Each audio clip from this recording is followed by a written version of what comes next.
Hey guys, what's going on? It's Lefty from 643 Productions welcoming you to another Modern Warfare 3 gameplay commentary.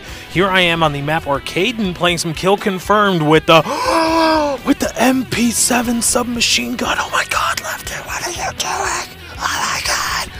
This gameplay is part of the Quackland Revival Tour coming to a Team Deathmatch server near you. And as always, this gameplay is brought to you over a bed of some rock and metal music. Go ahead and drop a like for the metal music. Or this is more of a, yeah, this is a metal feel. I get kind of a metal, it's the slow song on the album. It's not the in-your-face, face-melting riff kind of tune that you get on the album. It's more that slower song to change up the pace in the middle of the track listing on the album. But anyway, as we fade out the music, and yes, I am using the MP7. You know what? Everybody once in a while wants to feel like a god. They want to feel like the weapon was built specifically for them, and this is very much true with the MP7. So, especially considering that the MP7 was built for all players, so that all players could do really, really well with it, or at least not suck monumentally with it. So everybody does that once in a while. Yes, I do have some MP7 gameplay, and you will be seeing it. Yes, it still is overpowered. No, the fact that I am using it does not change anything about it in terms of how it is balanced. Now that that's out of the way, let's talk about some Black Ops 2 news. G4TV.com is solidifying itself, and has solidified itself in the last few years, as the go-to source, along with sites like Kotaku, for breaking video game news. And in this year, with Call of Duty and Black Ops 2 a few months away, is no different. David Vonderhaar sat down with a writer at G4T, or writer for G4TV.com, for a little fluff interview about Black Ops 2. Now, here's the deal. I will link it in the description, and I do want to make a few points about it. I may have to stretch it into 2 videos because it's kind of, you know, there's one general idea that I want to get across, and then there's another kind of conflicting idea that I want to get across, and that's really the problem that I'm having, because the 2 ideas are conflicting. One is it's kind of negative, I guess you could say. It's kind of in the sense of like, oh no, here we go again. And the other is more of a very, very, very positive note. And I'm going to start with the kind of down note, the downbeat from this interview with David Vonderhaar. I'll get to it here in a little bit. But again, it's the article will be linked in the description, so go ahead and check it out. And it's not a huge reveal. I think that's something that some people may have a problem with, or may have a problem understanding, is that this is not a huge reveal. This is not a, oh my gosh, this is what's going to be in the game. This is not what's going to be in the game. Vonderhaar does sort of talk about that kind of stuff, but he doesn't go into specifics. He says, he gives us, I guess you could call it hope. He says, you know, we've peeled back this aspect, or we've peeled back mechanics and then worked our way back up to where we are now. But he doesn't really give specifics about, oh, well, we've peeled back this mechanic. There is some, he does talk about kill streaks and going back to basics, so to speak, with kill streaks, which is a very interesting notion, and I'll get to in a bit.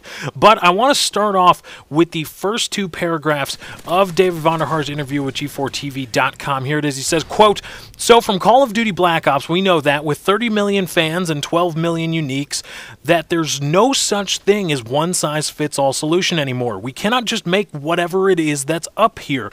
There's a lot of different people who have a lot of different experience, and they have a lot of different expectations for what they want out of the game.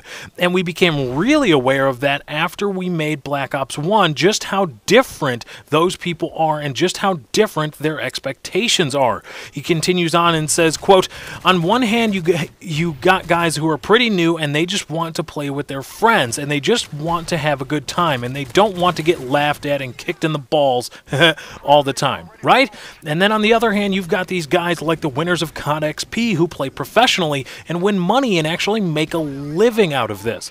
This is a lot of different people, or there are a lot of different people to satisfy, and no one is more aware of it than we are. Or this is a lot of different people to satisfy." There we go. I misspoke. I misquoted David Vonderhaar, even though I'm reading from a script. But anyway, end quote. That is Mr. Vonderhaar's quote beginning the interview. It graces the intro of this interview with G4TV.com. Again, it is in the description. And this is the point I want to make. Does anybody remember how Robert Bowling sounded before Modern Warfare 3 came out. Does anybody remember the interviews he gave and the general speak and the general speeches that he would give about what they wanted to accomplish and what they hoped Modern Warfare 3 would accomplish and what they had in mind and what they needed to do with Modern Warfare 3? Does anybody remember that?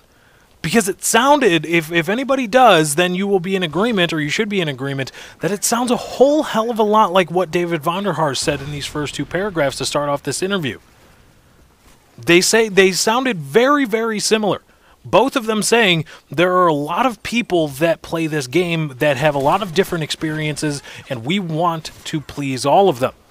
And we know how that manifested in Modern Warfare 3. Frankly, it's a game that is built to cater towards let's put it this way, it panders. Modern Warfare 3 is a pandering game. It panders to the lower common denominator, or lowest common denominator, of Call of Duty players. Because if you pander to the lowest common denominator, you're more likely to please a whole hell of a lot of people, as opposed to appealing to the highest echelon of players.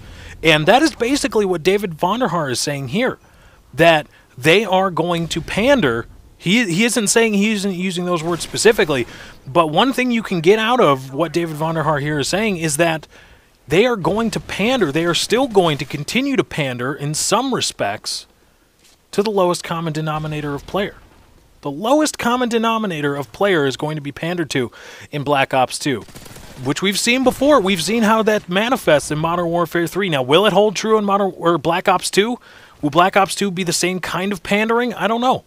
I don't know exactly. But the truth remains that David Vonderhaar here has said or implied that they are going to try to appeal to as many gamers as possible. And we heard the exact same thing from Robert Bowling pre-Modern Warfare 3, and we see the pandering product that is the actual game of Modern Warfare 3. So I am left to question what Black Ops 2 is going to be like if David Vonderhaar is saying from the very beginning that they are going to pander to every possible player that they can, because we've seen what that yields. But anyway, guys, that's my time. I got to get out of here. Thank you for joining. I hope you enjoyed. Be sure to drop a like on this video if you did enjoy. I am out.